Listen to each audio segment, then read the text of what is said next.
기도하시겠습니다. 역사의 주인이 되어주시는 전능하신 하나님, 주께서 베푸신 은혜와 사랑을 생각할 때에 하나님 앞에 감사와 찬송과 영광을 돌려 보냅니다. 죄의 싹은 사망이요 죽을 수밖에 없는 저희들이었는데 우리를 무엇이 가운데 사랑하여 주셔서 독생자 예수님을 이 땅에 보내주시어 우리의 죄를 대신하여 십자가에 달려 죽게 하심으로 우리의 죄를 사하여 주실 뿐만 아니라 우리에게 영원한 생명을 허락해 주신 그 하나님의 놀라운 은혜와 사랑을 생각할 때마다 하나님 앞에 감사와 찬송을 돌려보냅니다. 그런데 이 놀라운 구원의 감격이 우리 가운데 있음에도 불구하고 우리는 없는 것에 더 많은 관심, 없는 것에 부족함에 대하여 얼마나 많은 불평과 불만하며 살았는지 하나님은 자족하는 마음 주시고 구원의 감격 속에 영원한 하나님 나라를 바라보며 우리의 삶의 자리에서 주님을 영화롭게 살아갈 수 있도록 성령께서 역사하여 주시옵소서. 아버지 하나님, 간절히 기도합니다. 이 나라 이 백성을 긍휼히 여겨주시고 하나님의 의로운 장중에 붙잡아 주시며 늘 주께서 인도하시는 나라, 함께 하시는 복된 나라 되게 하여 주시옵소서. 이 땅에 복음을 전해 주시고 140년의 긴 시간 동안 하나님의 귀한 역사, 이 나라 이 백성 가운데 행하셨음을 우리는 보게 됩니다. 그 하나님의 놀라운 은혜, 하나님의 함께하심, 이 민족 가운데, 이 백성 가운데 함께하여 주셔서 장래에 참 두렵고 염려스러운 일이 많이 있지만 하나님의 함께하심으로 이 나라 이 백성 여기까지 오게 하신 것처럼 앞으로도 하나님의 도우심과 함께하심이 넘쳐나는 이 땅과 이 백성 되게 하여 주시옵소서. 정치와 경제 참으로 둘러봐도 어지러운 것뿐입니다. 주님, 회복의 역사가 있게 하시고 아버지 하나님이여 온전한 자리에 서게 하여 주셔서 이 땅의 백성들이 하나님의 신 축복을 누리며 마음의 평안함을 가지고 살아갈 수 있도록 하나님 역사하여 주시옵소서. 그 밖에 모든 분야에 하나님의 공의와 정의가 물과 하수같이 흐르는 나라 되게 하여 주시옵소서. 저 북녘에 우리의 사랑한 동포들도 속히 구원하여 주시고 저 땅이 자유의 땅 되게 하여 주시고 해방의 땅 되게 하여 주시며 저 잘못된 정권 무너져 사라지게 하여 주시며 복음으로 하나 되는 역사가 있게 하여 주시옵소서. 아버지 하나님의 헛된 생각들, 헛된 야욕들 내려놓게 하시고 아버지 하나님의 진정한 평화가 이 한반도의 땅에 임할 수 있도록 주님 주장하여 주시옵소서. 하나님, 간절히 기도합니다.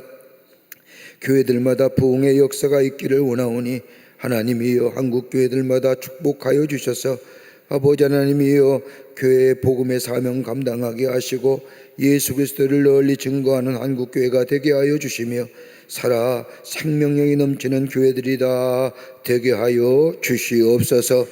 이단의 사설들 다 물러가게 하시고 악한 영의 역사들 다 물러가게 하여 주시고 온전히 하나님의 아버지의 통치하심만이 넘쳐나는 교회와 또 이 나라 되게 도와주시옵소서. 광림의 제단 위에 함께해 주심에 감사합니다.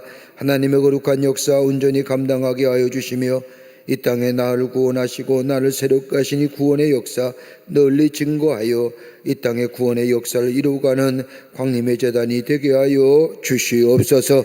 성령과 말씀과 은혜가 충만하게 하여 주시며 들어오고 나아가는 발걸음마다 주의 은혜 안에서 만지심의 역사를 경험하게 하시며 치유와 회복의 역사가 넘쳐나게 하여 주시옵소서.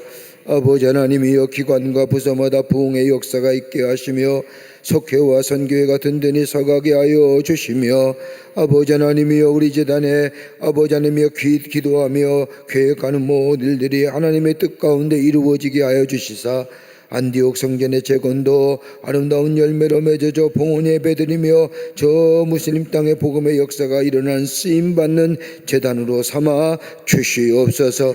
잠비아 선교센터도 아름답게 건축에 진행되게 해주심에 감사합니다. 주님, 저 아프리카의 어두운 땅에 예수 그리스도의 생명과 빛의 말씀이 널리 증거되어지는 귀한 선교센터로 주님 사용하여 주시옵소서. 아버지 하나님, 간절히 기도하옵긴 우리의 가정 위에 함께 하시고 하나님의 사랑과 은혜가 풍성히 임하는 가정 되게 하여 주시며 기도들 할 것마다 응답의 역사가 있게 하시며 성령의 도우심을 따라 살아가는 우리의 가정들이 되게 하여 주셔서 입을 열 때마다 하나님이 도우셨습니다, 하나님이 하셨습니다, 하나님이 영광 받으시었습니다 라고 고백되어질 수 있는 우리의 가정의 모든 일들이 되게 하여 주시옵소서. 2025년 가을학기 성경 공부를 시작하게 하심에 감사합니다. 주님 말씀이 우리의 빛이 되게 하시고 등불이 되게 하여 주시옵소서. 말씀을 들을 때 우리의 마음이 아버지 하나님이여 동하여지게 하여 주시며 아버지 말씀을 들을 때 우리의 심령이 아버지 하나님이여 정결케 되는 역사가 있게 하여 주시며 말씀을 들을 때에 돌이켜 결단하여 하나님의 사람으로 말씀 붙잡고 살아가는 새로운 역사가 있게 하여 주시옵소서. 하나님이여 나라의 아버지 하나님이여 전망의 위기를 놓고 기도했던 에레미야처럼 우리 또한 나라 위에 기도할 수 있는 저희들 되게 하여 주시며 이번 말씀을 통하여 우리의 심령 위에 하나님의 나라 하나님의 백성이 어떻게 살아가야 할 것인가를 깨닫는 시간으로 인도하여 주시옵소서. 많은 자들이 함께 모여 말씀 안에서 은혜 받기를 원합니다. 주님 역사하여 주시옵소서. 오늘 가을학기 트리니티 처음 시간입니다. 마칠 시간까지 하나님 영광 받아주시며 말씀의 충만한 역사가 이 자리에 있게 하여 주시옵소서. 성령으로 함께하여 주시고 인도하여 주시옵기를 원하오면서 예수님의 이름으로 기도하옵나이다. 아멘.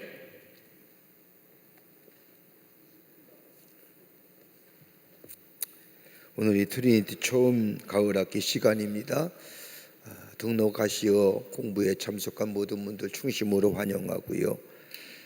옆 사람과 함께 좀 이렇게 박수 한번 쳐드릴까요? 잘 오셨습니다.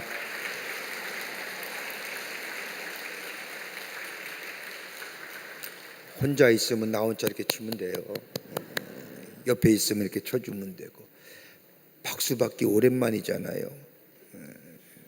얼마나 감사합니까? 이번 학기서부터 에레미야서의 말씀을 가지고 함께 공부합니다. 여러분들 등록하셨는데 끝까지 공부하셔서 말씀을 통하여 큰 은혜 받는 시간이 되시기를 바랍니다. 우리 한국교회가 약해지는 이유가 뭐냐? 여러분, 중세의 유럽에 있는 교회들이 굉장히 어떤 중심이 세계 중심의 교회들이 되었죠.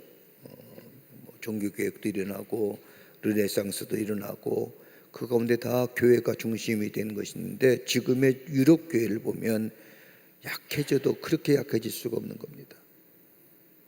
종교개혁의 정신도 사라졌고 교회의 뜨거운 부흥의 역사도 사라졌고, 제가 얼마 전에 스코틀랜드의 그 장로교 본산지인 스코틀랜드 교회를 방문했는데 그 담당자가 그런 얘기합니다. 그게 거기에 누가 나오냐면 유명한 장로교회 창시자가 될 뿐만 아니라 종교교역자 되는 존 낙스가 있는 겁니다. 에딘버러에. 근데 에딘버러에 존 낙스가 종교개혁을 일으키고 나서 지은 교가 힐스 처치라고 하는 힐스 프레스베티리안 처치라고 하는 교회를 철탑이 뻗쭉 올라간 교회를 지었거든요. 그러면서 15세기에 거기 수천 명이 모여서 예배를 드렸어요. 그런데 지금 가보면 장로교 목사, 장로교 총회장을 데리고 갔거든요. 보여줬어요. 야, 니네 장로교가 이렇다. 그 교회가 지금 뭐가 됐냐면 기념품 파는 장소가 됐어요. 그 뾰족했고 철탑이 얼마나 높았는지 그 에딘버러의 스코틀랜드의 에딘버러의 중심에 세워진 교회인데 그 관광객들이 참 많거든요. 근데 관광객들이 들려가면서 뭐예요? 기념품 사는 장소가 됐단 말이에요. 왜 그랬을까? 여러 가지 많은 사람들이 이 얘기를 합니다. 여러 가지 연구를 하고요. 결론은 딱 하나입니다. 영적인 근력이 없는 겁니다. 영적인 근력이 뭐예요? 사람이 건강하려고 하면 뭐 이렇게 살아서 숨 쉬는 것뿐만 아니라 근력이 있어야 되잖아요. 영적 근력이 사라진 거예요. 영적 근력을 얻으려 뭐예요? 하나님의 말씀에 배움의 장이 없는 거예요. 이성적으로 계몽주 영향을 받아서 이성적으로 생각은 참 많이 해요. 이성적으로 생각을 하고 논리적으로 얘기하고 여러 가지 가는 것으로 하나님의 말씀에 대하여 하나님에 대하여 얘기하지만 정말 그 말씀을 말씀으로 받아들여서 내 삶 속에 적용하여 살아가는 삶에 그런 결단이 없어지니까 뭐예요? 삶의 근력이 스피리추얼 머슬이 사라진 거예요. 영적인 능력이, 영적인 근육이. 그러고 나서 300년도 400년도 지나고 나니까 지금의 영국 교회는 하나도 남은 게 없는 거예요. 유럽의 교회는. 우리 감리교도 한국 교회도 그러지 않을까 걱정이 되는 게 참 많아요. 말씀 배우는 것이 없거든요. 주중에 성경 공부하는 장소가 없단 말이에요. 하는 교회가 없지요. 하도 뭐 온라인으로 하는데 온라인 여러분 재밌어요? 보십니까? 온라인에 얼마나 자극적인 것, 그 자극적인 내용 가운데 여러분 얼마나 많이 관심을 가져요. 이렇게 아주 호기심 있는 이야기를 쭉 하다가 답을 알기 원하십니까? 그럼 뭐라고 해요? 답을 가르쳐 주면 되는데 안 가르쳐 주잖아요. 화면을 클릭하십시오. 클릭하면 또 금세 없어져요. 그러면 그거 보려고 하면 원래의 그 원자료에 가잖아요. 이해가 되시는지 모르겠습니다만은 요즘 그렇게 사는 시대에 삽니다. 그러니까 이게 도대체 호기심이고 선정적이고 그러지 않고는 하나님의 말씀에 대하여 말씀이 선정적입니까? 호기심이 많은 말씀입니까? 말씀을 들으면 맨날 오늘도 에레미야서 1장서부터 쭉 50장까지 회개하라, 돌이켜라, 너희 죄졌다, 잘못됐다 이 얘기밖에 안 하거든요. 누가 요즘 시대에 이런 얘기 좋아할 사람이 어디 있겠어요? 격려하고 위로하고 힘주는 말씀만 좋아하지. 그러니까 뭐예요? 정작 영적인 머슬이 없는 거예요. 그러니까 쉬 넘어지는 거예요. 유혹이 오면 쉬 쓰러지고 시험이 오면 쉬 무너지고 그게 지금 유럽교회 모습이란 말이에요. 더 이상 유럽교회가 옛날처럼 무슨 우리나라도 유럽의 독일이나 유럽의 영향을 받아서 사변적이고 이성적인 공부를 많이 했죠. 1970, 80년대에. 그러면서 새롭게 뭐예요? 성령을 얘기하며 교회 부흥을 얘기하며 뜨겁게 기도의 운동을 얘기하며 전도하며 그게 한국교회가 영적인 능력을 가지고 오늘 한국교회를 만든 거거든요. 근데 지금 이제 말씀의 공부 자리가 없으니까 그래서 말씀을 배우는 게 얼마나 중요한지요. 말씀을 우리가 배울 때에 어떤 시험도 이기고 어떤 유혹도 넘어가고 영적인 능력을 갖는 게 말씀의 삶의 기반이 되어질 때에 영적인 승리가 할 수 있는데 말씀 배우는 자리에 여러분 잘 오신 줄 믿습니다. 오늘도 12주 동안 이렇게 말씀을 배울 터인데 열심으로 배우셔서 좋은 열매 결단하고 또 새롭게 되는 역사가 있어지기를 간절히 소망합니다. 오늘서부터 12주 동안 배웁니다. 에레미야서의 말씀을 배웁니다. 차츰 배우면서 우리가 함께 말씀을 나누겠습니다만은 가을 학기니까 봄 학기처럼 수고하십니다. 인사 안 해도 되겠죠? 인사 시킬까요? 안 해도 되죠? 그러나 한 분은 꼭 해야 됩니다. 어디요? 늘 여러분 숙제 내시는 거 다 점검해서 점수 매기고 해서 자원봉사자들 우리 한번 일어나실까요? 이번 학기도 우리 수고 많이 옷도 이쁘게 입으셨는데 크게 박수로 환영하시죠. 감사합니다. 트리니티 성경 암송하면 베니핏이 있어요. 특혜가 다름이 아니라 이쁜 성경책 드리겠습니다. 이렇게 유혹해도 이렇게 선물 준대도 안 하지요. 하세요. 말씀을 한번 외워보세요. 내가 이 나이에 말씀을 여러분 가만 보세요. 어떤 분은요 그 2절의 말씀을 읽기 위해서 그 말씀을 손으로 써서 냉장고에도 붙여놓고 설거지하는 싱크대 위에다가 붙여놓고 보는 곳마다 붙여놓고 외우는, 그래서 화요일날 암송하는 분들이 참 많아요. 여러분 얼마나 좋아요. 얼마나 그 모습이 좋고요. 딴 생각 안 하고 하루에 한 사람이 통계를 보면요, 우리가 스마트폰 스크린을 만지작 하는 게 하루에 24시간인데 몇 시간인 줄 아세요? 6시간 이상이래요. 여러분 수시로 만지잖아요. 수시로 이거 올리잖아요. 그게 하루에 보통 평균으로 6시간이래요. 그런데 말씀을 한번 그 두 줄을 외우기 위해서 일주일 내내 여기도 붙이고 저기도 붙이고 저기도 붙이고 가는 곳마다 말씀이 얼마나 귀해요.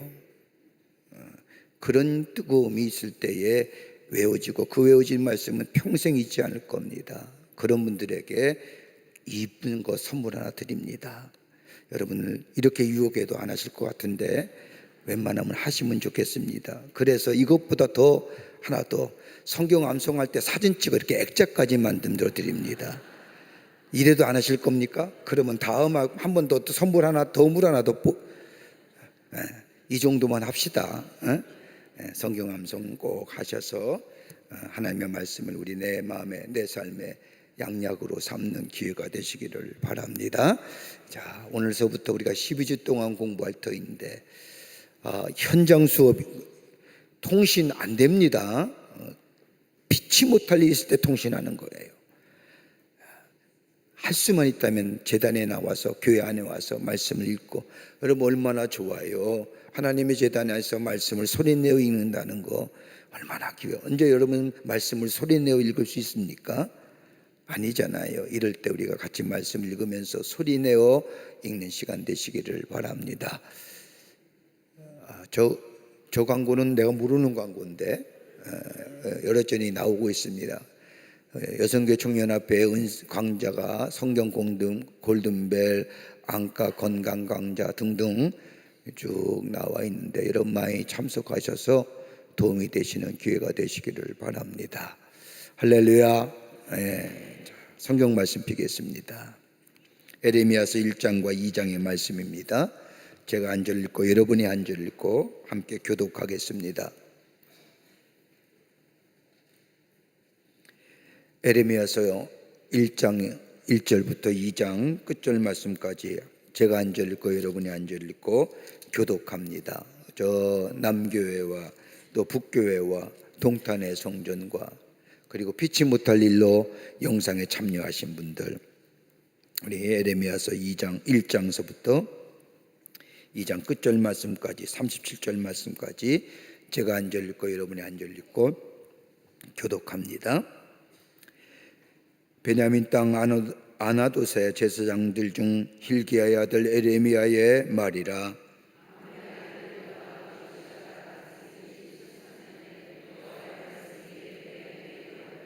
요시야의 아들 유다 왕 요야김 시대부터 요시야의 아들 유다 왕 시드기야의 11년 말까지 곧 5월에 예루살렘이 사로잡혀 가기까지 임하니라. 내가 너를 모태에 짓기 전에 너를 알았고 내가 배에서 나오기 전에 너를 성별하였고 너를 여러 나라의 선지자로 세웠노라 하시기로.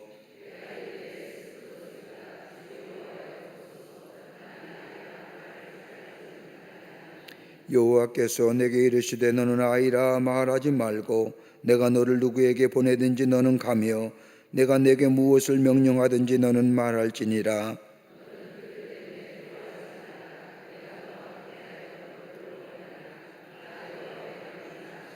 여호와께서 그의 손을 내밀어 내 입에 대시며 여호와께서 내게 이르시되 보라 내가 내 말을 내 입에 두었노라.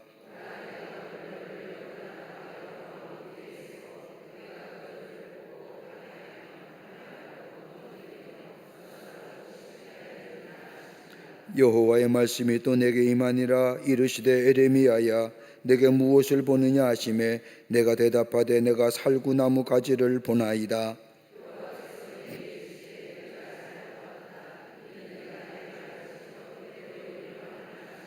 여호와의 말씀이 다시 내게 임하니라. 이르시되 내가 무엇을 보느냐 대답하되 끊는 가마를 보나이다. 그 윗면이 북에서부터 기울어졌나이다 하니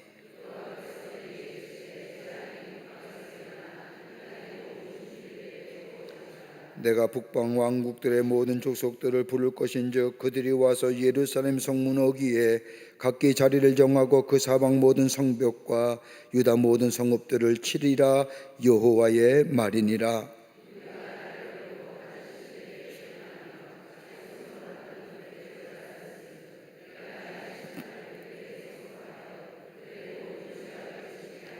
그러므로 너는 내 허리를 둥이고 일어나 내가 내게 명령한 바를 다 그들에게 말하라.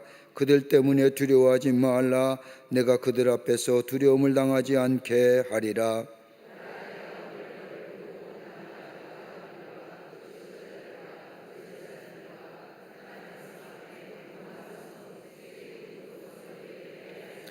그들이 너를 치나 너를 이기지 못하리니 이는 내가 너와 함께하여 너를 구원할 것임이니라.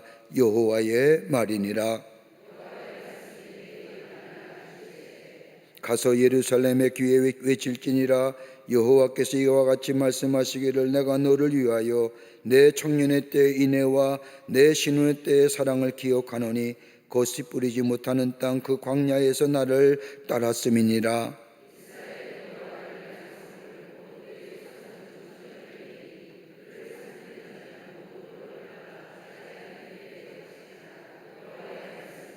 야곱의 집과 이스라엘 집 모든 족속들아 여호와의 말씀을 들으라.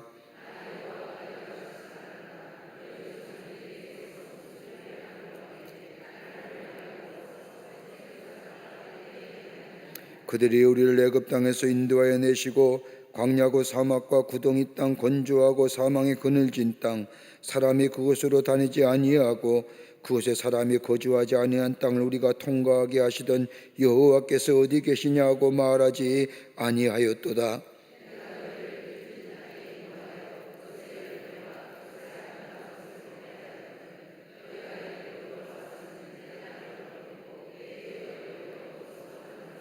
제사장들은 여호와께서 어디 계시냐 말하지 아니하였으며 율법을 다루는 자는 나를 알지 못하며 관리들도 나에게 반역하며 선지자들은 바알의 이름으로 예언하고 무익한 것들을 따랐느니라.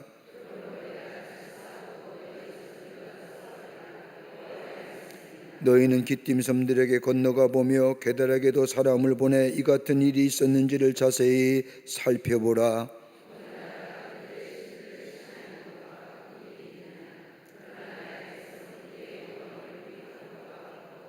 너 하늘아 이 일로 말미암아 놀랄지어다. 심히 떨지어다. 두려워할지어다. 여호와의 말씀이니라.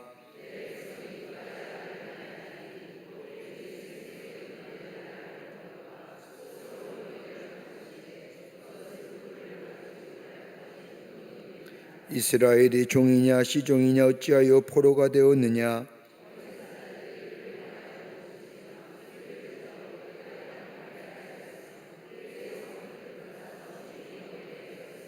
놋과 다바네스의 자손도 내 정수리를 상하였으니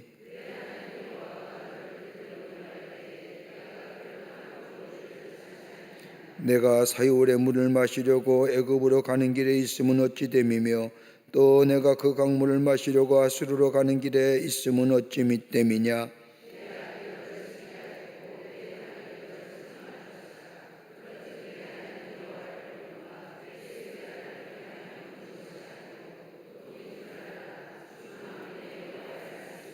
내가 옛적부터 내 멍에를 꽂고 내 결박을 끊으며 말하기를 나는 순종하지 아니하리라 하고 모든 높은 산 위에서와 모든 푸른 나무 아래에서 너는 몸을 굽혀 행음하도다.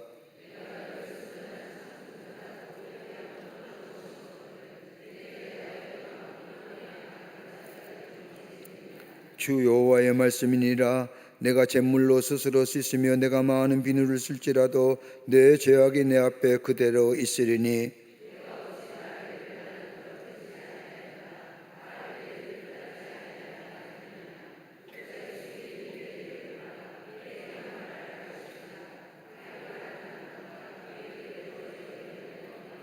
너는 광야에 익숙한 들암나귀들이 그들의 성욕이 일어남으로 헐떡거림과 같았도다.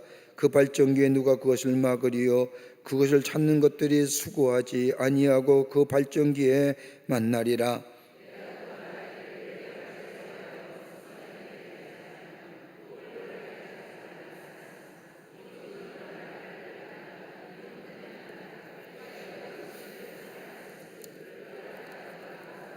도둑이 붙들리면 수치를 당함같이 이스라엘 집 곧 그들의 왕들과 지도자들과 제사장들과 선지자들이 수치를 당하였느니라.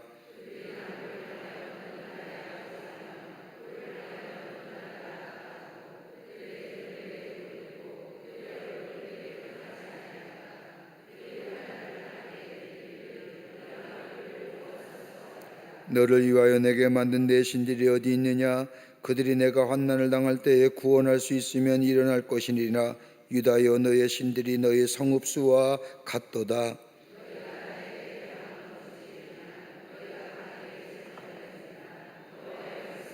내가 너희 자녀들을 때린 것 같이 무익함은 그들이 징계를 받아들이지 아니함이라.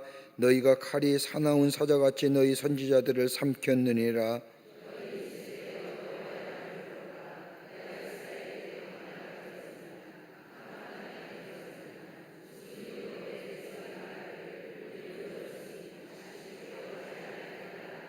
처녀가 어찌 그의 폐물을 입겠느냐? 신부가 어찌 그의 예복을 입겠느냐? 오직 내 백성은 나를 잊었나니 그 날수는 셀 수 없거늘.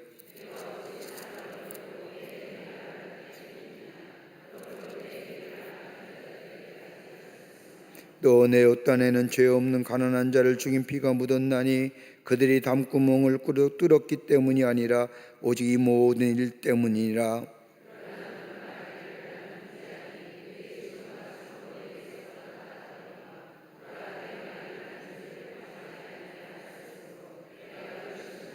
내가 어찌하여 내 길을 바꾸어 부지런히 돌아다니느냐? 내가 마수르로 말미암아 수치를 당한 같이 또한 애굽으로 말미암아 수치를 당할 것이라. 내가 두 손으로 내 머리를 싸고 거기서도 나가리니 이는 내가 의지하는 자들을 나 여호와가 버렸으므로 내가 그들로 말미암아 형통하지 못할 것임이니라. 아멘. 아멘.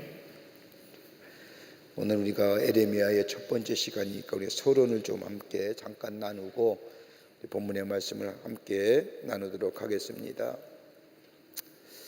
자, 서론입니다. 우리가 에레미야가 어떻게 쓰여졌는지 무엇에 관하여 쓰고 있는지 좀 알아야만이 그 뒤에 나오는 말씀들을 우리가 좀 쉽게 이해할 수가 있습니다. 에레미야라고 하는 이 선지자는 주전 587년에 예루살렘이 파괴되기까지, 그러니까 여러분 솔로몬이 죽고 난 후에 이스라엘이 둘로 나날로 갈라지지요. 하나는 북이스라엘 왕국과 남쪽의 유다 왕국입니다. 북이스라엘 왕국은 에브라임 지파를 통해서 10개의 족속 지파들이 중심이 되어서 북쪽에 이스라엘 나라를 세우고, 그리고 남쪽은 유다 그리고 베냐민 지파의 반지파와 함께 유다라는 나라를 세우지요. 북이스라엘 왕국은 722년에 아수르에 망하게 됩니다. 역사적으로도요. 그리고 남유다는 언제 망하느냐면 587년에 망하게 되지요. 예루살렘이 망하게 되는데 어느 망하게 되느냐? 아수르에게 결국 망하지만 모든 이스라엘 백성이 바벨론의 포로로 잡혀갔지요. 완전히 초토화됩니다. 하나님의 예언의 말씀이 그대로 이루어지는 겁니다. 그리고 나서 40년 동안 유다와 예루살렘 백성에게 하나님의 사람들이 저들에게 하나님이 보내셔서 저들을 위로하시고 또 격려하시고 소망을 주시고 약속을 주십니다. 에레미야는 그런 예루살렘의 대재난 이후에 몇 년 동안 이루어진 포로 추방, 바벨론의 유배 생활, 그리고 유배지에서 이 책이 쓰여질 가능성이 높았는데, 아마도 에레미야서는 그 에레미야의 청소년기서부터 노년기까지, 즉 이스라엘의 뭐라고 할까요? 고달픈 역사 중에서 가장 참담한 역사의 가운데 서서 하나님의 말씀을 전한 선지자가 에레미야입니다. 이사야 선지자는요, 우리가 지난 시간에 배운 것처럼 이사야는 어떤 거예요? 다가올 하나님의 심판에 대한 예언의 말씀을 했지, 에레미야처럼 고달픈 역사를 당한 사람이 아니에요. 야, 깨어 있어라. 너희가 저 아수르에게 당하고 바벨론에게 당하고 너희가 참담한 역사를 당할 것이라고 해서 예언의 말씀을 했고 환상 가운데 하나님의 말씀을 전했지만, 에레미야는 뭐예요? 역사의 현장 가운데 같이 뒹굴며 같이 아파하며 같이 괴로워하며 그 역사를 목도하면서 하나님의 말씀을 예언한 사람이 바로 에레미야입니다. 그래서 에레미야 눈에는요, 눈물이 마르지 않았대요.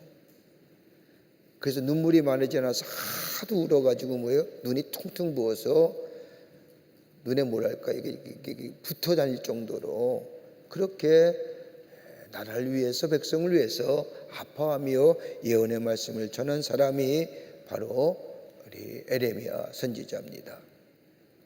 자, 에레미야가 전한 이 귀한 역사, 하나님의 귀한 말씀, 청소년일 때에는 저 아수르에게 전하였고 그가 죽을 물배는 바벨론에게, 그래서 고달픈 이스라엘의 가장 어두웠던 역사 가운데 쓰임받았던 선지자가 에레미야입니다. 자, 이스라엘 역사를 가만히 좀 살펴볼까요? 735년에 저 아람과 북이스라엘이 아수르에 저항하기에 동맹을 맺습니다. 그러니까 여러분, 이스라엘 백성이 722년에 북이스라엘 왕국이 망하거든요. 그 전에 무려 13년 전에 아수르가 계속 강대국이 되어 그 지역을 다 점령하기 시작할 때에 이 북이스라엘 왕국은 좀 살아남기 위해서 아람 군대와 같이 동맹을 하지만 이 아수르에게 지고 맙니다. 그러면서 멸망당할까지 북이스라엘 왕국은 계속해서 아수르에게 조공을 바칩니다. 속국이 되다시피 했죠. 그리고 결정적으로 723년에 북이스라엘 왕국이 아수르에 의해서 무너지게 됩니다. 남유다는 살아있지요. 북쪽에 있는 이스라엘 왕국, 에브라임을 중심으로 한 10개 지파로 세운 북이스라엘 왕국이 아수르에 의해서 멸망을 당합니다. 그게 722년이지요. 그리고 북이스라엘 왕국은 아수르의 속국이 되었지만 저 715년에 유다의 왕이 됐던 히스기야는 저 남북으로 쪼개진 이스라엘과 유다의 통일을 추구했지만 여전히 계속적으로 들어오는 저 아수르의 저 침략으로 인해서 어찌할 줄 모르는 풍전등화 같은 나라가 됩니다. 결정적인 것은 저 사내립이 예루살렘을 둘러싸고 이스라엘 백성이 유다를 침공해 오자 그때에 누구냐면 히스기야가 하나님 앞에 히스기야 왕이 하나님 앞에 기도함으로 하나님의 구원을 받는 놀라운 역사가 일어납니다. 그리고 이 사내립이 자기의 나라로 돌아감으로 인하여 사내립이 피살을 당하고 아수르가 점점 나라가 쇠약해집니다. 그리고 나서 687년 므낫세가 유다의 왕이 됐지요. 그러니까 여러분 이제 성경의 역사를 가만히 보면 저 므낫세가 히스기야가 죽고 난 후에서 몇 대의 왕이 생기냐면 므낫세가 있고 요시야가 있고 요아하스가 있고 요야김이 있고 요야긴이 있고 시드기야가 있고, 그러니까 723년에 저 북이스라엘 왕국이 무너진 후에 687년까지 728년부터 68까지 이 히스기야가 유다의 왕국을 잘 다스리다가 죽고 난 후에 이스라엘 100년 동안 이스라엘 나라의 국군이 점점 쇠하해져요. 그리고 나서 715년에 저 히스기야가 종교개혁을 하고 705년에 히스기야의 기도를 통해서 예루살렘이 구원을 받고 하나님의 도우심으로 사내립의 공격을 막아내고 687년에 므낫세가 유다의 왕이 된 후에 몇 년이 망하느냐? 전국적으로 이스라엘 백성이 이스라엘 백성이 바벨론에 의해서 멸망을 당하고 포로가 잡혀갑니다. 이게 가장 이스라엘 백성이 불행했던 역사예요.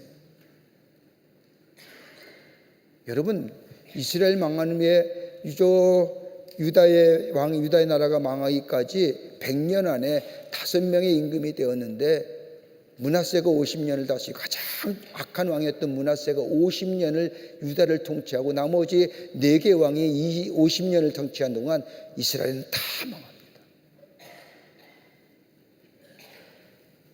히스기야가 나라를 생각하고 종교개혁을 일으키고 자기 아버지가 했던 그 좋지 못한 일들, 아하스 왕이 세웠던 우상숭배들 다 철폐했지만 그 다음에 왕이 되었던 므낫세가 다 망가뜨리고, 이스라엘 백성은 우상숭배하며 하나님을 떠나며, 그로 인해서 전국에는 687년에 망하게 됩니다. 그때에 하나님께서 이 에레미야를 부르셔서 에레미야가 저 이스라엘 백성에게 하나님의 말씀을 전하게 됩니다. 자, 역사적으로 이런 역사 가운데 이루어지는데, 자, 제목이 뭐냐? 에레미야입니다. 에레미야 뜻은 뭐냐? 여호와께서 던지신다는 겁니다. 던진다는 거예요. 심판을 얘기하지요. 던지는 거예요.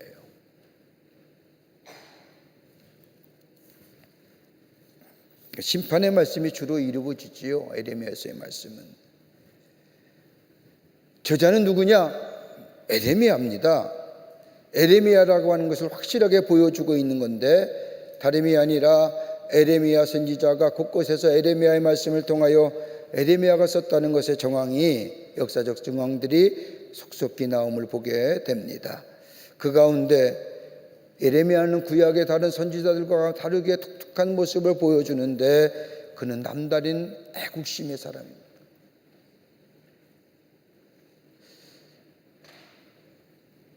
그리고 민족의 죄악을 적당히 얼머부리지 않았어요. 그냥 모른 척하고 넘어가지 않았다는 겁니다. 여러분, 이런 사람에게 다가오는 것이 뭘까요? 외로움이에요. 소외감이에요. 여러분, 우리나라의 역사를 가만히 보면, 제가 요새 우리나라 개신교 역사가 140년인데 140년의 역사 때문에 얘기할 때가 많이 있어서 다닐 때 보면, 이렇게 좀 공부해 보면, 우리나라에 가장 어려울 때 나라 사랑했던 사람은 철저하게 외로운 사람들이더라고요.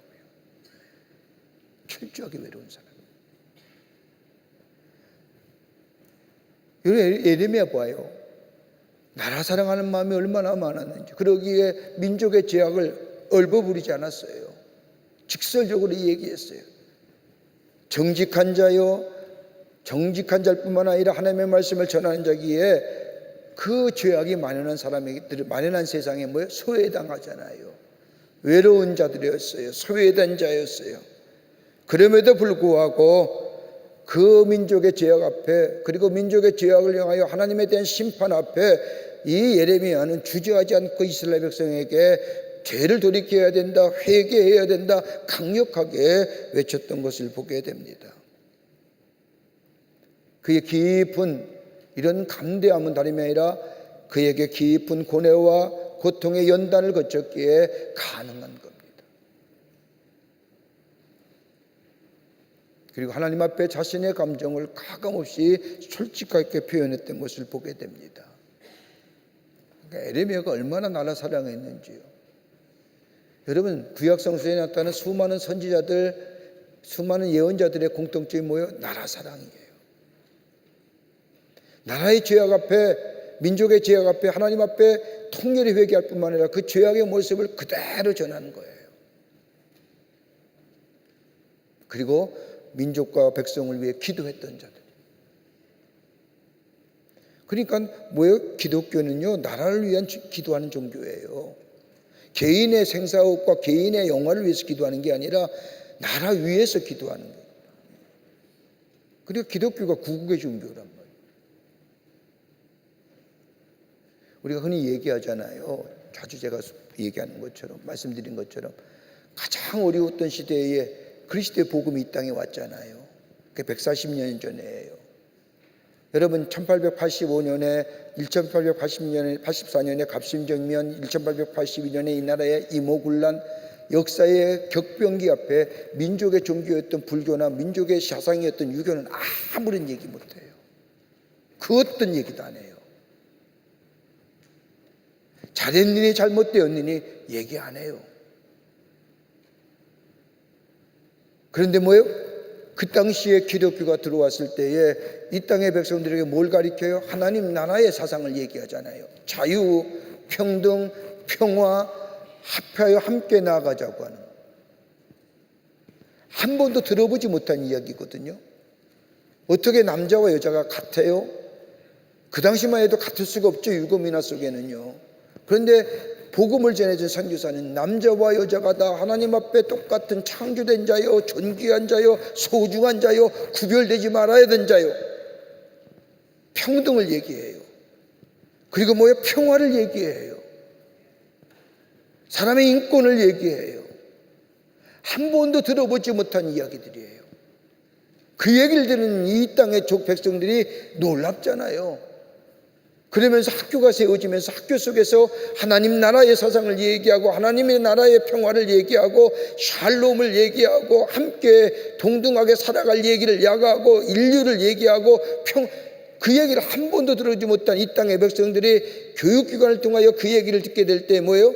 그 사람들이 다 뭐예요? 나중에 이 땅의 민족의 저 일제강점시대 독립운동했던 사람들, 하나님 나라의 말. 그러면서 뭐예요? 하나님 나라를 꿈꾸는 거예요. 여러분 김인현 독립선언서 보세요. 얼마나 성서적인 내용들이 그 속에 담아놨는지 몰라요. 에레미야도 그랬어요. 나라를 얼마나 사랑했는지.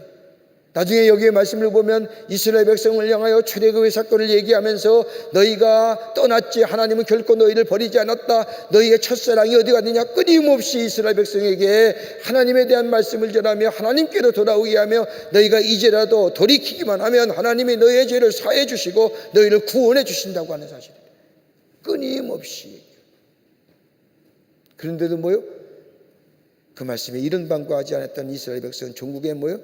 유다가 바벨론에 망해서 모든 사람들이 다 예루살렘이 초토화 되고 이스라엘 백성이 다 뿔뿔이 흩어질 뿐만 아니라 똑똑하다는 사람들은 다 바벨론으로 찾아버려요.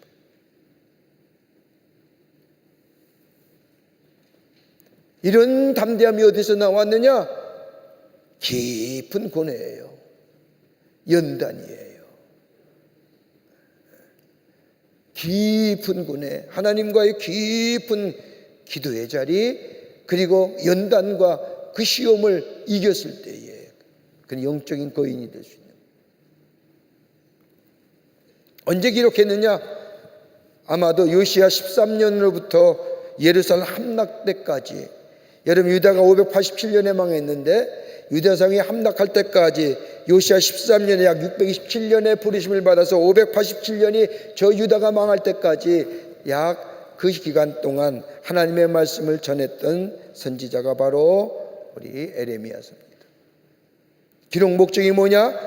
회개입니다. 그리고 뭐예요? 심판입니다. 그리고 뭐예요? 회복될 것이라고 합니다. 다 세 가지예요. 회개해라는 거예요. 회개는 뭐예요? 돌이키라는 거예요. 여러분 회개는요, 우리의 내적인 것 어떤 회개예요? 심령의 변화예요. 우리의 마음의 변화, 태도의 변화예요. 이게 컨버전이라고 하는 거예요. 우리의 마음의 태도가 바뀌는 거예요. 누구요? 하나님께로. 오늘 이스라엘 백성을 향하여 에레미야가 끊임없이 외쳤던 말씀이 뭐예요? 너의 마음의 방향이 하나님께로 바뀌어줘야 된다. 세상을 향하여 나가는 게 아니라. 그러면 뭐예요? 너희를 용서해 주시고 구원해 주시면 너희가 회개하지 않으면 뭐예요? 심판받을 것이라는 거예요. 심판은 뭐예요? 곧 다가올 회복을 얘기하는 거예요. 그러니까 그 예언서의 말씀은 공이 똑같은 패턴이에요. 회개해라, 아니면 심판받을 것이다. 심판받지만 너희가 하나님은 긍휼히 여기셔서 너희를 회복시켜 주실 것이다. 네, 여러분 심판받기 전에 회복하는 게 회개하고 돌이키는 게 낫잖아요. 실컷 두드려 맞고 그때서야 뜨거워하고 돌아가는 것보다 주의 말씀을 들을 때 나를 돌이켜보며 내가 마음의 방향을 돌이켜 하나님께 돌릴 때 하나님은 뭐예요? 그에게 은혜를 베풀지만 돌이키지 않을 때는 하나님이 심판하시고 그 엄청난 징계 가운데 뜨거워하면서 돌이킬 때 그때서 하나님은 뭐예요? 저들을 회복시켜 주신다는 거예요. 그러니까 여러분 매 맞기 전에 회복하는 돌이키는 게 낫잖아요. 그 얘기가 오늘 에레미야서에 담겨져 있습니다. 특징은 뭐냐? 다름이 아니라 이스라엘의 멸망에 대한 예언을 하나같이 얘기합니다. 심판에 대한 얘기입니다. 죄에 대하여 심판하시는 하나님의 말씀, 이 말씀이 이 예레미야의 동일한 통일성을 가지고 있어요. 그러면서 구체적으로 뭘 얘기하느냐? 하나님의 주권을 얘기합니다. 하나님의 계획은 끝내 성취될 것이라고 하는 하나님의 전폭적인 주권적 섭리입니다. 하나님 역사의 주인 되신다는 거예요. 하나님이 말씀하신 것을 꼭 이루어 주신다는 거예요. 꼭 행하신다는 겁니다. 하나님은 자신이 계획하신 것을 끝내 성취하신 하나님. 그러기 하나님은 뭐요? 시건치 아니하신 하나님, 하나님의 신실하신 하나님, 하나님 말씀하신 것을 이루시는 하나님.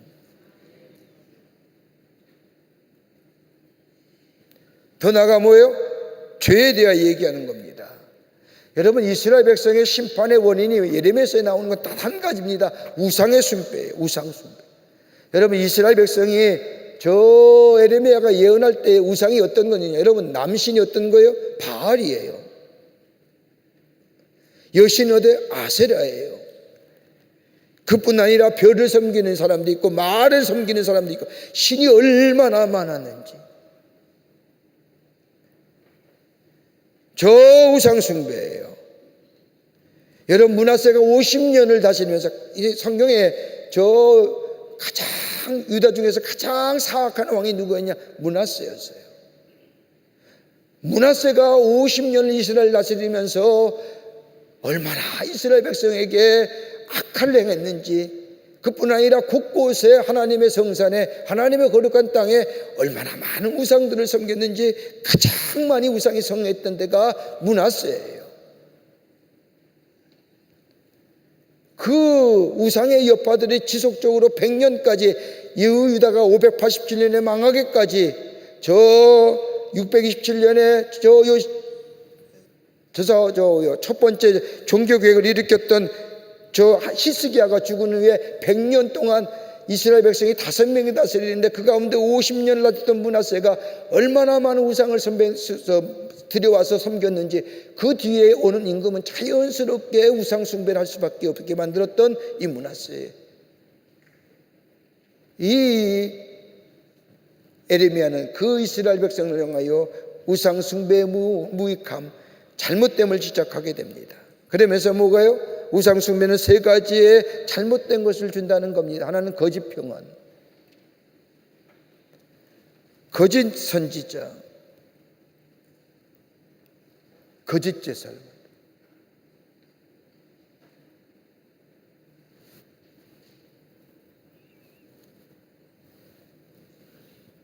그 우상은 거짓 평안 줘요. 자기 위로하는 거지요. 자기 만족이에요.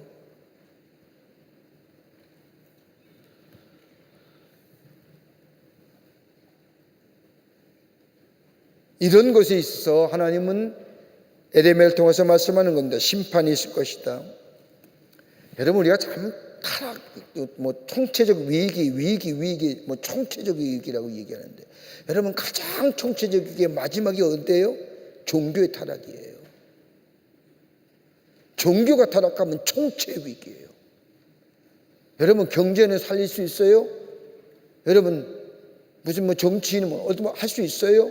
정권이 교체되면 바뀌어질 수 있잖아요. 근데 종교의 타락은요 나라의 총체적 위기를 가져요. 에레미야 시대 그랬거든요. 하나님의 사람이라고 말씀을 전했던 선지자나 예언자나 모두가 다 거짓, 하나님의 말씀을 정작 저들 앞에 죄로 인하여 당할 심판과 심판을 통하여 회복의 역사를 얘기하신 그 이스라엘 백성의 그 죄에 대해 지적했던 에레미야와 달리 거짓 선지자는 뭐야? 괜찮아, 잘 될 거야. 거짓 선지자들이에요. 백성은 위험에 빠지면서 자기 만족에 빠져 사는 거야. 그리고 그들에게 드리는 제사는 뭐예요? 거짓 제사다. 종교의 타락이 되니까 뭐예요? 심판이 오는 거예요. 심판과 회복을 내가 얘기하는데 하나같이 뭐예요? 가문과 기관과 이방인의 침략 등을 통해서 심판을 가시에 대하 얘기하지만 결정적 심판은 뭐예요? 저 바벨론의 왕에 의하여 유다가 망하는 거예요. 그러나 하나님이 쭉 예언하신 말씀하신 것처럼 신실하신 하나님은 심판으로만 그치는 것이 아니라 회복해 하시는 역사. 저 바벨론의 포로로 잡혀갔지만 하나님께서는 바벨론으로부터 귀환을 얘기하시고 그리고 메시아의 도리를 통하여 저들에게 위로하시고 새롭게 소망을 주신 것을 보게 됩니다. 이게 에레미야서의 주제예요. 하나는 뭐예요? 하나님의 주권, 하나는 죄에 대한, 그리고 심판을 통한 회복의 역사. 그러니까 이 큰 맥락에서 에레미야서의 말씀을 읽으려면 하나님이 에레미야를 통하여 저들 이스라엘 백성의 죄를 지적하시고 죄를 지적할 뿐만 아니라 회복시킬 것이고 심판하실 것이고 회복시킬 것이고 그 다음 뭐예요? 하나님의 주권적인 섭리 안에 있다고 하는 사실.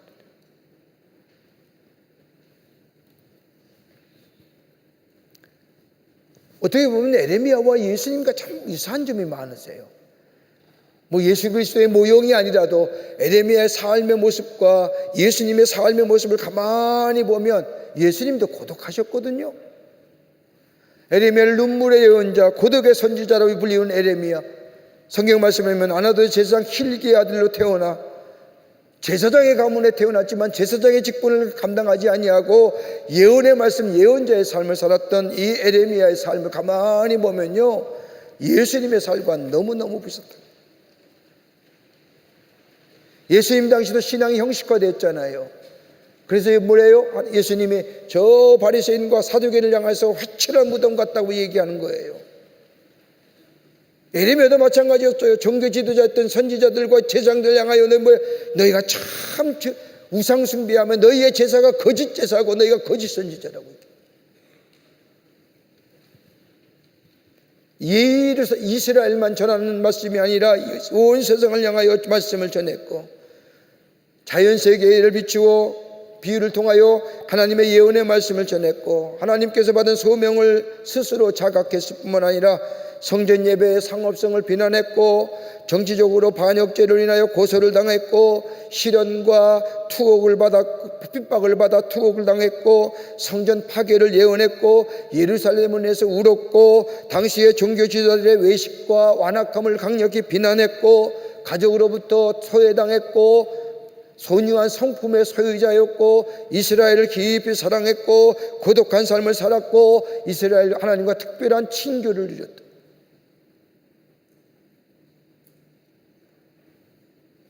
15가지 예수님의 생애를 이렇게 얘기할 수 있는 거예요. 예수님도 예루살렘을 위해서 울었잖아요. 예루살렘아 예루살렘아. 종교지도자들의 외식과 완악함을 강력히 비판했잖아요. 회칠한 무덤 같다고. 회칠한 무덤 같다고. 온유하셨잖아요. 우리 예수님 참 온유하신 분이잖아요. 가족으로부터 소외당했잖아요. 하나님과 깊은 영적 교제를 누리셨잖아요.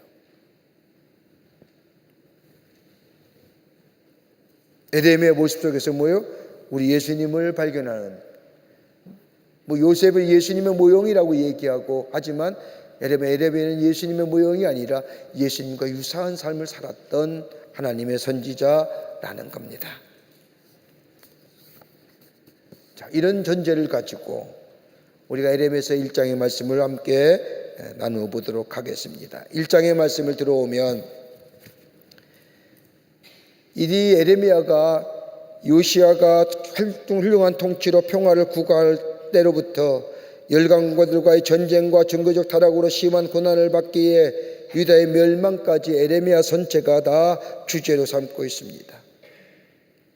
에레미야가 예언을 전했던, 말씀을 전했던 당시에 다섯 왕들이 유다에 등장하지요. 요시야, 여호아스, 여호야김, 여호야긴, 시드기야. 여러분, 다섯 임금이 다스리는데 이 다섯 임금이 몇 년을 다스리냐면 50년을 다스립니다. 성경 말씀을 보면 저 므낫세 다음에 아몬이라는 아들이 왕위가 이루어지는데 2년밖에 못해요. 그 다음에 요시야가 13년을 다스리고 31년을 다스리고, 여호아스가 3개월 다스리고, 여호야김이 11년을 다스리고, 여호야긴이 3개월 다스리고, 시드기야가 11년 다스리는 후에 바벨론에 멸망당하면서 뭐예요? 눈이 빠지고 손과 발이 쇠고랑이 쳐서 질질 아들들과 함께 바벨론에 잡혀가서 바벨론에서 죽임을 당하잖아요. 그러니까 이스라엘 마지막 패왕은 뭐예요? 시드기야예요. 그렇기 때문에 므낫세 50년의 정체, 역사를 가면 므낫세 50년 동안은요, 그러니까 이스라엘 망한 후에 예루살렘, 유다가 망하기까지 100년의 시간이 더 지났는데, 그 시간이 지난 후에 100년이 지난 후에 므낫세가 50년을 다스리고 그 위에 오는 왕들이 다시 50년을 다스리는 동안 므낫세가 행했던 그 악행이 그대로 이어지면서 종국에는 뭐예요? 심판을 받게 되는 거예요. 그때에 에레미야가 하나님의 말씀을 전합니다. 하나님의 심판의 말씀과 위로를 담대히 전하고 있는 거예요.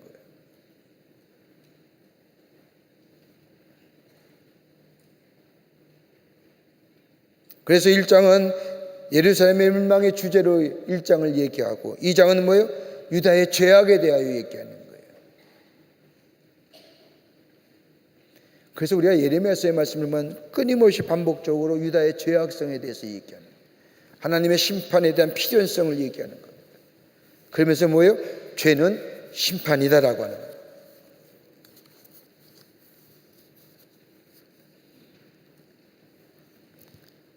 자, 1장 1절서부터 19절까지는 에레미야의 소명이 나옵니다. 자, 에레미야가 어떤 사람이냐 배경이 나오는데, 그게 바로 다름이 아니라 1장 1절부터 3절의 말씀을 나옵니다. 오늘 여기 성경 말씀을 보세요. 저 에레미야가 가장 나라가 어려울 때 부르심을 받았다. 다른 선지자에 비해 소명의 과정이 참 자세하게 잘 기록되어 있지만 이 에레미야가 하나님의 부르심에 선뜻 응하지 못합니다. 그때 하나님께서는 두 가지 환상을 통하여 하나님에 대하여 말씀하시고 소명에 대하여 확정시켜 주십니다. 자, 1장 1절부터 3절까지는 뭐가 나오냐면 에레미야의 출신의 가뭄이 나옵니다. 베냐민 땅 아나돗의 제사장들 중에 힐기의 아들 에레미야의 말이니라. 에레미야의 이름과 배경과 신분과 출신지가 소개되는데, 아나돗은 에레미야의 고향입니다. 예루살렘에서 약 북동쪽으로 5km 떨어진 곳에 위치한 동네예요. 오늘의 지명은 아나타라고 얘기합니다. 여기는 베냐민 지파 사람들이 있었습니다. 그리고 기업이 없는 레위 지파, 아론의 후손들인 저 레위 지파 사람들에게 이 땅이 할당되었는데, 여기는 뭐예요? 땅이 할당되었지만은 땅이 할당되냐, 베냐민 지파의 할당 땅이지만 레위 사람들이 거기에 살고 있었습니다. 에레미야 부친은 누구의? 힐기야요. 그의 이름은 제사장이었습니다.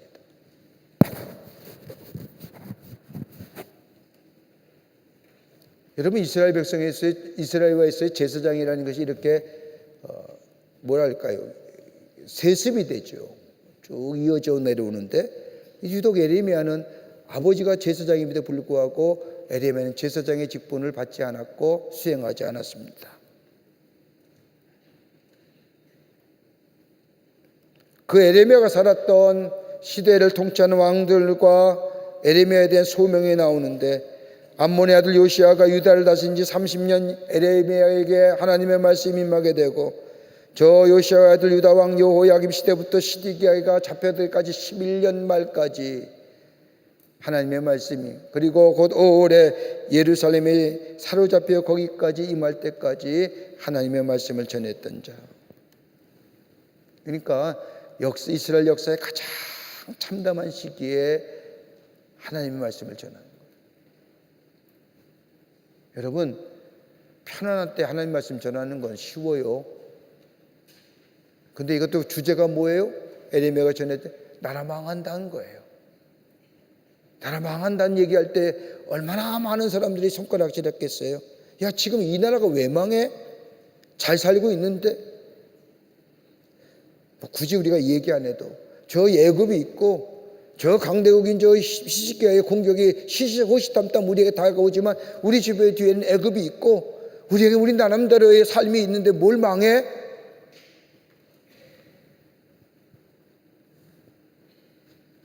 그때 이 에레미야는 아니다는 거예요. 망한다는 거예요. 죄를 돌이키지 아니하는 것. 하나님이 가장 가증하게 여기고 가장 싫어하는 우상 숭배를 섬기는 너희들, 하나님이 심판하신다는 거예요. 여러분, 우리가 지금 우리가 사는 세상이 얼마나 우상 숭배가 많아요. 얼마나 많은 우상들이 얼마나 많아요. 우리 의료선교 갔던 피지에 한국 사람들이 약 600~700명이 산대요. 피지 땅 그 조그만 섬에. 그래서 어떻게 그렇게 많냐 사람들이 그랬더니 거기서 33년을 선교사했던 우리 감리교 선교사님 말씀, 지금 가장 피지 땅의 문제는 한국에서 건너온 이단 때문에 문제라는 거예요. 그 누구냐면 신옥주라고 하는 여자 때문에. 이게 타장마당이라는 거 들어보셨어요? 이게 맞아야 은혜 받는데요. 여러분, 그런 거 그런데 300명이 넘게 믿는데요. 피지 땅에서. 그들의 이단의 수법이 뭐라고 얘기하냐면요, 이렇게 가정이 이루어지잖아요. 그럼 아기를 낳으면 아기가 엄마 아빠를 알기 전에 그 아기를 데려다 놓고 자기들만의 공동 양육을 한대요.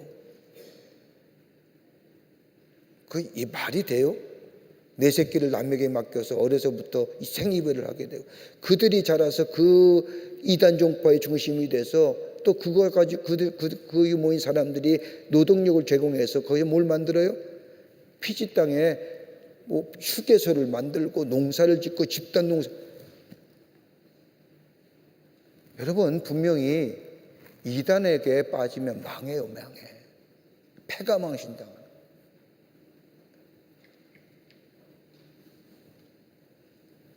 이스라엘 백성의 가장 큰 죄악이 뭐예요? 하나님에 대한 순결성을 잊어버린 거잖아요. 이스라엘 백성의 패망의 원인이 뭐예요? 다른 거 아니에요. 하나님을 떠난 거예요. 하나님의 택하신 백성임에도 불구하고 하나님을 떠난 죄악이에요. 그 떠난 죄의 가장 드러나는 게 뭐예요? 우상의 숭배.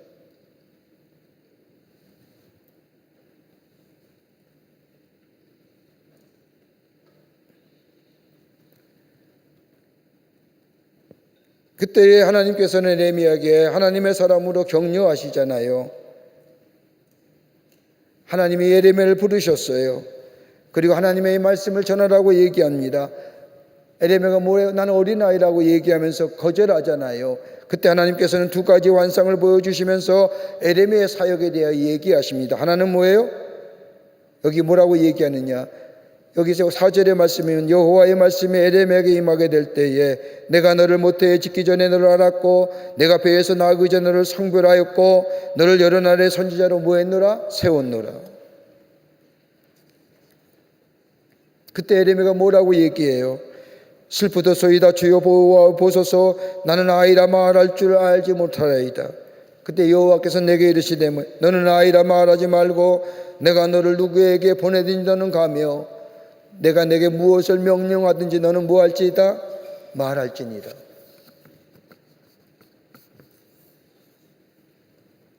너는 그들 때문에 두려워하지 말라. 내가 너와 함께하여 너를 뭐하리라? 구원하리라.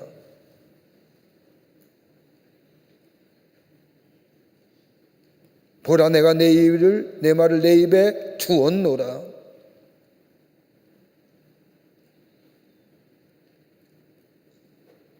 여러분, 우리 하나님께서 하나님의 사람으로 부르실 때에 지난주에도 제가 말씀드렸잖아요. 모세를 부르시면서 야, 너 저 바로에 가서 너희 백성들 너희들 다 하나님께서 말씀하기를 우리나라 백성들 다 애굽에서 나와 하나님의 약속의 땅에 가게 해달라고 풀어달라고 얘기하라. 그럴 때 뭐라고 얘기해? 못합니다.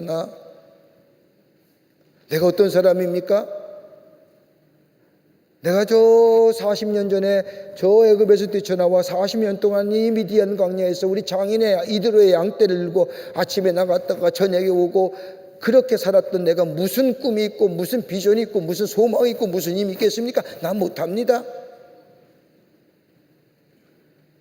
여러분, 이럴 때에 세상의 사람들은 뭐라고 해? 아니야, 너 할 수 있어. 너 능력 있어. 너 능력의 사람이야. 너 얼마든지 할 수 있어. 이건 세상의 얘기 방법이에요.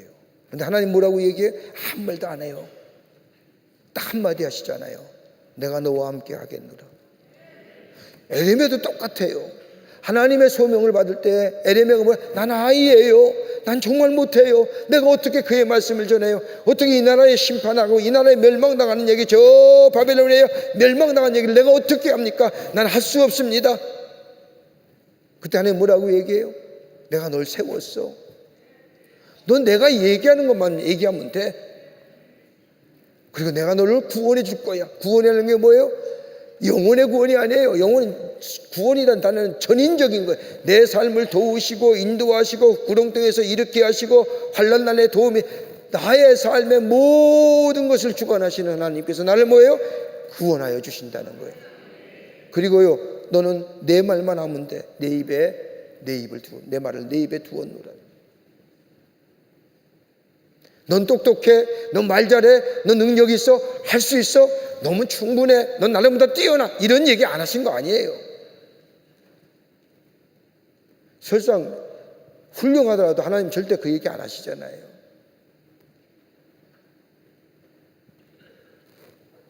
에레미야 부르신 때 똑같은 거예요. 내가 널 세웠어, 넌 내 말만 해.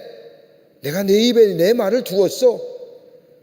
너가 핍박을 당하고 환난을 당하면 뭐야? 내가 널 구원해 줄 거야. 이게 다예요.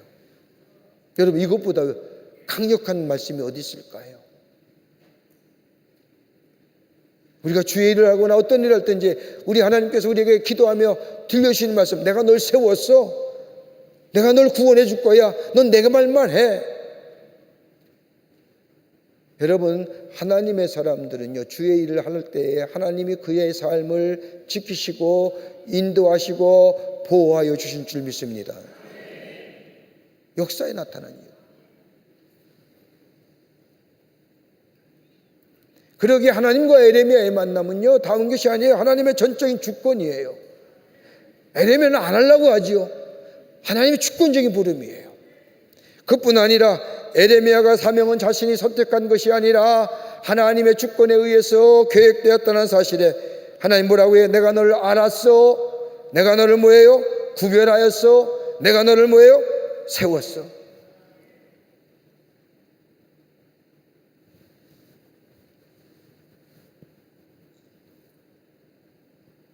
이런 에레미야, 난 아이라 말 못한 사람입니다. 난 자신이 없습니다. 어떻게 내가 하나님의 심판을 얘기합니까? 여러분 한번 생각해 보세요. 두렵기도 했을 거 아닙니까? 좋은 얘기하는 건 얼마든지 할 수 있어요. 그런데 많은 백성들 앞에서 우리나라는 안 망한다, 우리나라는 망하지 않는다, 괜찮다, 편하다, 잘 된다 다 얘기하는 그 속에서 에레미야가 뭐라고 해? 망한다, 죽는다, 잡혀간다. 여러분, 이게 얼마나 힘든 일일까요?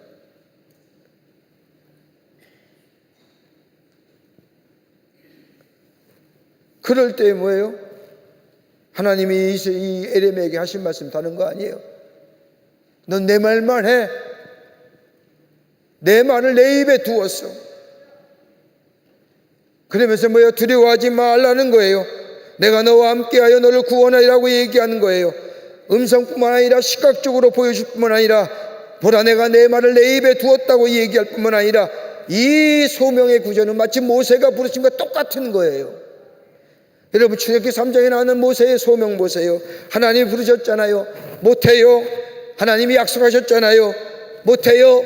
하나님이 위임시키셨잖아요.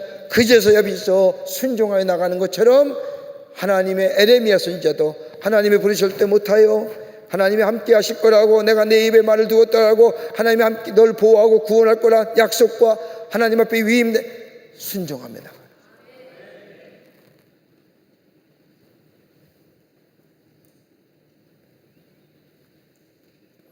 그러면서 에레미야가 이제 본격적으로 하나님에 대한 유다의 심판에 대한 예언의 말씀을 합니다. 이게 16절까지 나와요.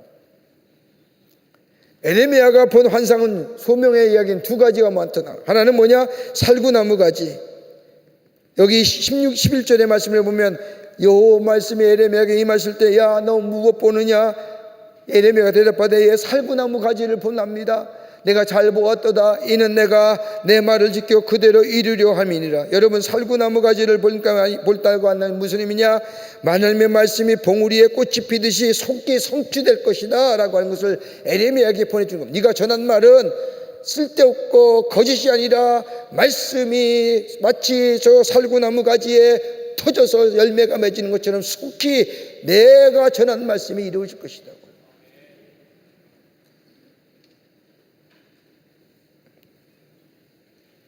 또 하나 뭐예요? 끊는 나무 가지를 보여주세요. 끊는 가마를 봅니다. 그러니까 에레미야가 보았던 환상은 두 가지예요.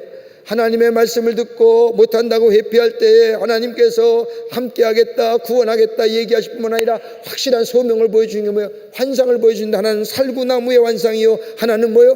끊는 가마의 환상이요. 살구나무 뭐예요? 내가 전한 말씀, 내가 내 입에 주었던 내 말, 그 말씀이 전할 때 속히 이루어질 것이다. 하나님의 심판이거든요. 심판이 속히 이루어지잖아요. 바벨론이 이스라엘 백성을 쳐들어오면서 예루살렘을 초토화시키잖아요. 몇 년 안 돼요. 그러면서 끊는 가마 얘기하는 거예요. 끊는 가마가 뭐예요? 이스라엘 백성이 끊는 가마가 저 북동쪽에서 북윗면이 북쪽에서 아래로 흩어졌다. 저 북은 아수르와 바벨론에 있는 땅이에요. 옆으로는 북쪽에서 끊어졌다는 것은 뭐예요? 하나님의 심판이 그 끊는 가마에 담겨있는 물이 이제 예루살렘 백성에게, 이스라엘 백성에게 쏟아질 때에 다 죽는 것, 황폐함을 얘기합니다.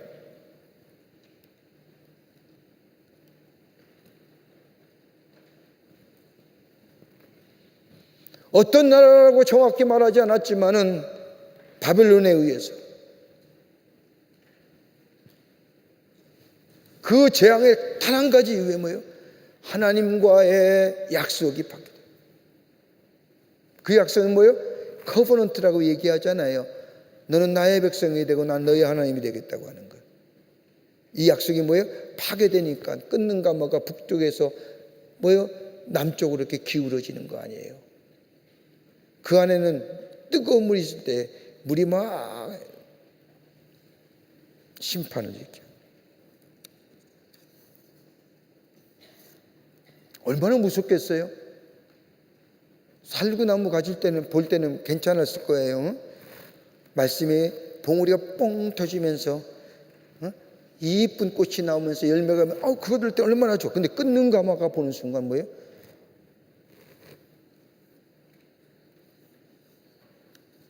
이 예언을 듣고 하나님의 에레미야를 격려하시잖아요. 여러분, 이 엄청난 심판의 말씀을 전하는데 에레미야가 정녕 필요한 게 뭘까요? 단 한 가지예요. 믿음이에요. 하나님을 향한 믿음.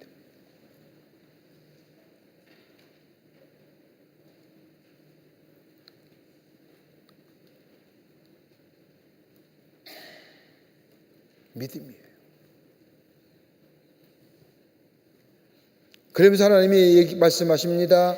그러므로 너는 내 허리를 동이고 일어나 내가 내게 명령한 바를 다 그들에게 말하라. 그들 때문에 두려워하지 말라. 내가 그들 앞에 두려움을 당하지 않게 하리라. 말씀을 전하는데 두려움이 있는 거잖아요. 그런데 말씀에 대한 두려움을 갖고 있지만 사람으로 말씀을 전할 때 그 말씀을 듣는 사람들의 그 두려움, 그 반응에 대한 걱정하지 마세요. 하나님이 지키실 거니까.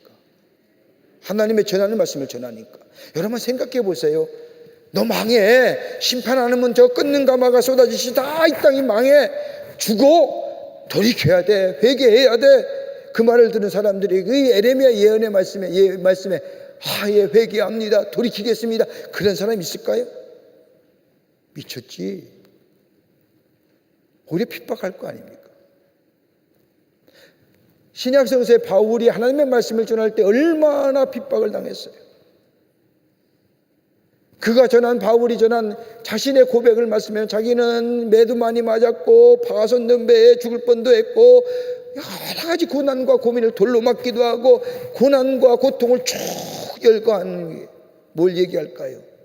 난 이런 고통을 당했어, 나는 이런 훈장이야, 이 얘기가 아니라 그런 가운데서도 하나님의 말씀을 전할 때 하나님이 도우시고 지키시고 보호해 주셨다는 사실에 대해, 여러분, 우리가 하나님의 말씀을 전함에 있어서 그 하나님의 말씀의 전함이 얼마나 지금의 시대에 우리의 마음을, 우리의 골수를 쪼개잖아요. 회개해야 된다. 요즘 누가 회개해요?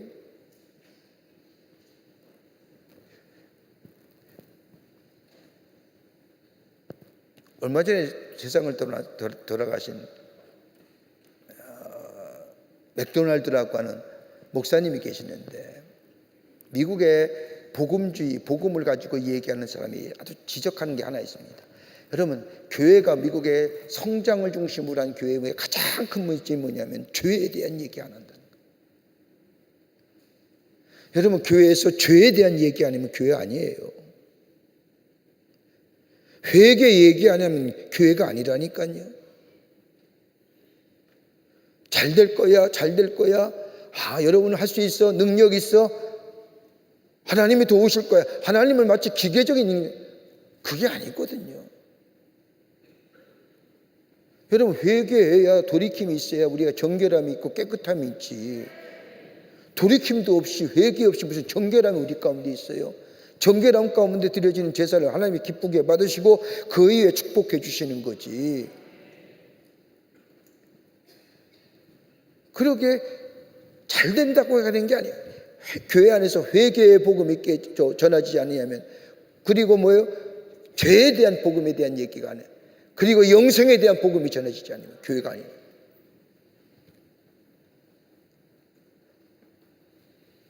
이 예레미야 보세요. 엄청난 얘기 전하는 거예요. 지금 이 이스라엘 백성은 저 북이스라엘 왕국이 마치고 저 므낫세가 전치 동안 100년에 의해 망할 것이라고 예언하는 이 예레미야, 망함을 목도하는 거예요. 빨리 회개하라는 건데 회개치 않은 이스라엘 백성들, 아무리 저 아수르가 바벨론에 망하지 않느냐, 우리는 밑에는 애굽이라는 나라 있지 않느냐, 우리는 동맹국이 있지 않느냐, 그랬던 이스라엘 백성을 향해 너희의 죄에 돌이키지 아니하고 너희가 죄를 지으면 하나님 너 심판하시는데 끊는 가마에 물이 쏟아지세 다 멸망. 그랬잖아요. 바벨론에게 예루살렘이 멸망을 당할 때 예루살렘, 이스라엘 땅에 남아있는 게 없었어요. 예언의 말씀이 그대로 이루어진 거예요. 예루살렘 성이 황폐화 된다는 그대로 이루어진 거예요. 바벨론 군사들이 어디서 들었는지 쫓아와가지고 몇 번이나 얘기 드렸죠. 예루살렘 성벽에 솔로몬이 지을 때 금이 남아서 다윗이 남겨진 금이 남아 돌아가지고 금을 녹여서 예루살렘 성벽 안에 사이사이에 금을 들었다는 얘기를 듣고 정으로 쪼아서 예루살렘 성벽을 다 무너뜨리고 그 안에 금을 다 가져간 거예요. 정으로 쪼았다고 하는 게 뭐예요? 남아나지 않잖아요.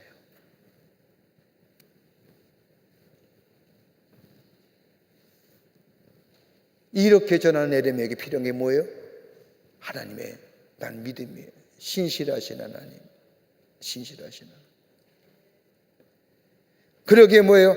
너는 내 허리를 동이고 일어나 내가 내게 명령한 말을 다 그들에게 말하라. 그들 때문에 두려워하지 말라. 내가 그들 앞에서 두려움을 당하지 않게 하리라 라고 얘기합니다.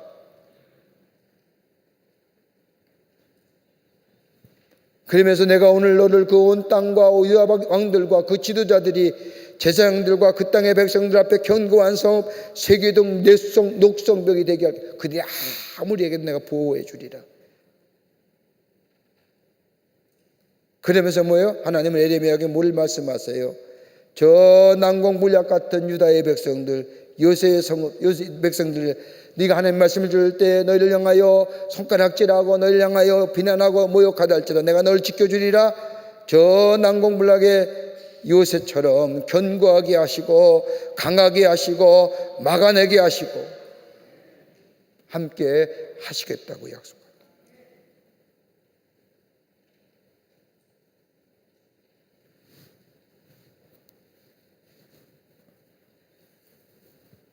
그러면서 2장에 와서 이렇게 하나님께서 소명 주시고 약속하시고 와서 2장에 와서 에레미야가 본격적으로 하나님의 예언의 말씀을 전하게 됩니다. 그 첫 번째가 뭐예요? 유다의 죄악에 대하여 고발하는 거예요. 하나님과 돈독한 믿음의 관계를 가지고 있던 이 하나님의 약속의 말씀을 들었던 이 받았던 믿음으로 받아들였던 이 에레미야는 저 이스라엘 백성에 대하여 죄악을 얘기하는데 그 첫 번째 뭐예요? 하나님과의 통독한 신뢰의 관계가 깨져버린 것에 대해서 얘기합니다. 너희가 이렇게 저 출애굽하여 하나님의 인도하심 받아 가나안 땅에 와서 이제껏 이곳에 정착하며 이렇게 살았던 것은 하나님의 특별한 사랑이 아니었느냐? 이제껏 네가 살아온 삶의 여정을 가만히 생각해봐라. 광야에 40년을 보내며 하나님의 약속의 땅에 들어와서 이 요단의 비옥한 땅에서 살았던 것들, 그리고 저 다윗을 거치며 솔로몬을 거치며 여기까지 왔던 삶의 여정들을 가만히 생각해봐라. 하나님의 사랑이 없었다면 가능했냐? 오늘 우리에게도 하신 말씀이에요. 이제껏 너의 삶의 여정을 뒤돌아봐라. 하나님의 사랑이 없었다면 가능했냐? 왜 하나님이 널 사랑했느냐? 이스라엘 백성은 하나님의 소유일 뿐만 아니라 하나님의 특별하신 보험을 받았던, 너희의 삶의 여정을 가만히 봐라. 너희를 건드린 자마다 하나님이 너를 도와주시지 않았느냐? 저기 저 산헤립이 쳐들어왔을 때도 18만 5천 명이나 사람이 쳐들어왔을 때도 히스기야가 기도할 때 나의 백성 건드리면 안 된다는 의미로 기도해서 내가 기도를 듣고 저 산헤립의 군대를 물리쳐 주지 않았느냐? 다윗과의 블레셋 싸움도 그러지 않았느냐? 솔로몬 때도 그렇지 않았느냐? 내가 너희를 향한 행한 일들, 역사의 일들 봐라. 나의 백성, 내가 사랑하는 자, 나의 사랑하는 자를 건드린 자마다 내가 다 멸절시키지 않았느냐?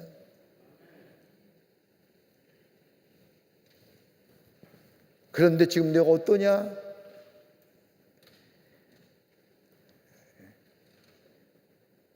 내가 얼마나 내가 깊은 슬픔과 안타까움이 너희 가운데 있는 줄 아느냐? 너 나 떠나고 우상 숭배하지 않았느냐? 그러면서 2절과 3절, 1절과 2절에 뭘 얘기해요? 하나님의 깊은 사랑을 얘기하잖아요. 여호와의 말씀이 내게 임하니라. 가서 예루살렘께 외치니라. 얘기하면서 야, 내가 너를 위하여 내 청년의 때 인애와 내 신혼의 때 사랑을 기억하노니 곧 씨 뿌리지 못하는 땅 그 광야에서 나를 따랐습니다. 야, 너 옛날 생각해봐라. 옛날 생각해봐라. 저 청년의 때에, 그리고 네가 막 결혼해서 결혼의 신혼의 때에 나와의 관계가 마치 부부의 관계처럼 나와의 관계가 어땠냐? 너 그 어려울 때 따랐지 않았느냐? 근데 지금은 너무 달라지지 않았냐?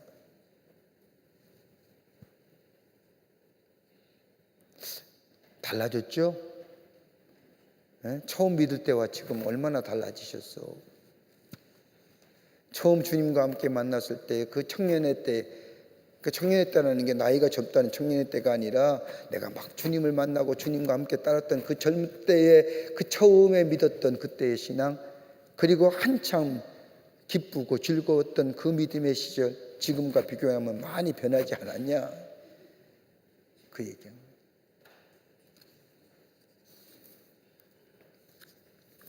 야, 이스라엘은 나의 첫 성물이었어. 첫 열매고 하나님의 소유였어. 나의 소유였단 말이야. 이스라엘을 침략하는 자마다 내가 다 멸절시켰어. 내가 나를 도와줬잖아. 내가 너와 함께 했잖아.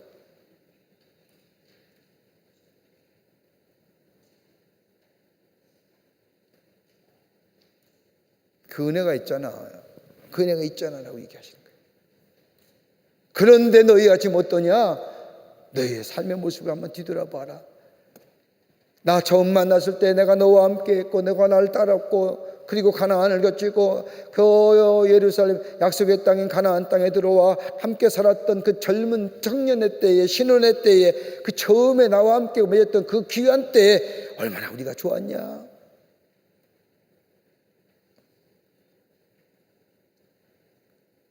지금 어떠냐? 나 떠나 살지 않냐? 너 나 배반하며 살지 않냐? 그래서 지금 심판이 임하는 거예요. 여러분, 이게 시대가 뭐 금방인 게 아니라 장부한 이스라엘 역사 가운데 곳곳에 이스라엘 백성이 행했던 죄악의 모습들을 하나님은 통틀어서 저 출애굽하여 가나안의 시절을 거치며 저 광야를 거치며 가나안 시절 때 그때 처음 가졌던 하나님과 나와의 관계, 그리고 정착하여 살았던 그 삶의 모습들, 신앙은 가진 것 같은데 하나님을 떠나 살 때가 얼마나 많았고 하나님을 배반할 때가 많았고 매맞으면 돌이켰고 그때마다 하나님 구원의 그 과정 속에서 지금 결국적으로 여기까지 올 때 너희 인생의 삶의 여정, 너희 역사를 볼 때 너희가 얼마나 안타깝지 않냐. 결과는 뭐예요? 날 떠난 거야.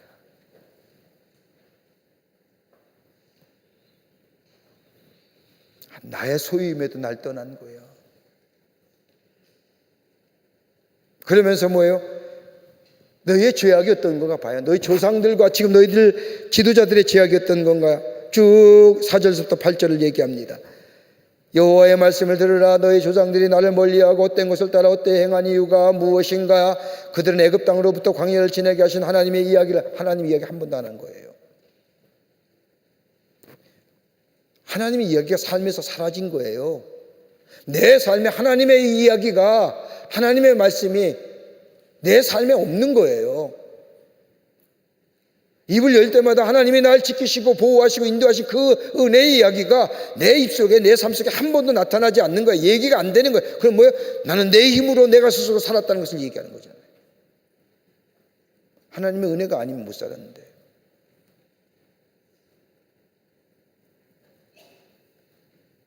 하나님이 이야기하지 않는 거예요.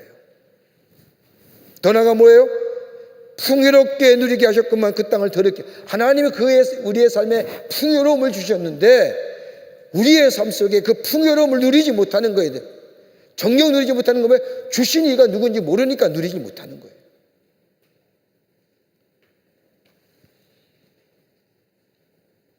더 나아가 뭐예요? 여호와를 찾지도 아니하고 여호와를 알지도 아니하려고 하는 거예요.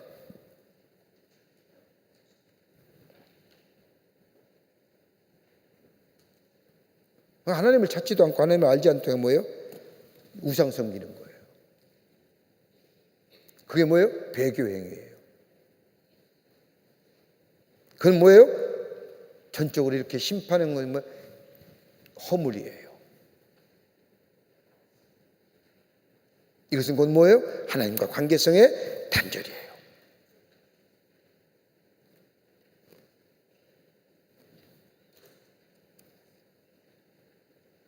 백성들의 죄악은 뭐냐 말이에요. 그러면 앞에는 저 조상의 죄악상과 지도자의 죄악상에 얘기하는 거예요. 하나님의 이야기를 하지도 아니하고 풍요로움 의롭게만 그 땅을 더럽게 했고 찾지도 아니하고 알지도 아니하고 오히려 우상을 섬겼던 저희 조상들과 저 지도자의 죄악, 거기에 따른 백성들의 죄악은 뭐예요?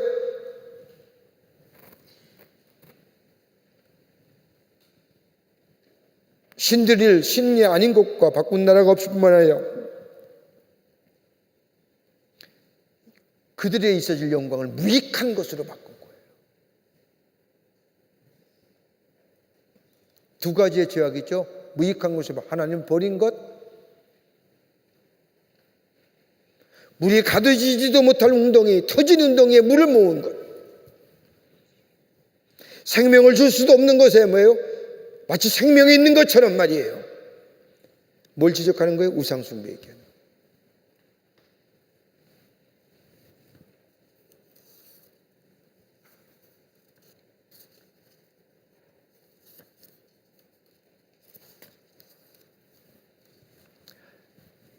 같이 말씀을 나누면 5%가 부족한 것 같아서요. 여기까지만 합니다. 더 하면 한 10분 넘게 갈 것 같아서, 또 10분만 넘으면 또 시계 연실히 보시면서 끝날 때가 됐는데 안 끝났냐고 자, 오늘은 여기까지 하면서 금주의 요절, 다음 주는 이스라엘 백성의 타락의 결과를 얘기합니다. 금주의 요절은 에레미야서 1장 7절서부터 9절까지 말씀입니다. 1장 7절부터 9절까지의 말씀입니다. 기도하시겠습니다. 살아서 역사하시는 전능하신 하나님, 저 에레미야가 전했던 하나님의 말씀, 절망과 좌절 속에 안타까워하며 눈물을 흘려가며 하나님께로 돌아오라고 외쳤던 에레미야의 귀한 그 믿음의 모습들, 우리가 다시 한번 우리의 마음속에 그 말씀 듣게 하여 주시고, 우리의 삶이 하나님께로 돌이키는, 그리고 하나님께로 우리의 마음을 바꾸는 귀한 결단을 통하여 하나님의 약속의 성취와 더불어 하나님의 신 축복을 누리며 사는 저희들이 되게 하여 주시옵소서. 나라가 어렵습니다.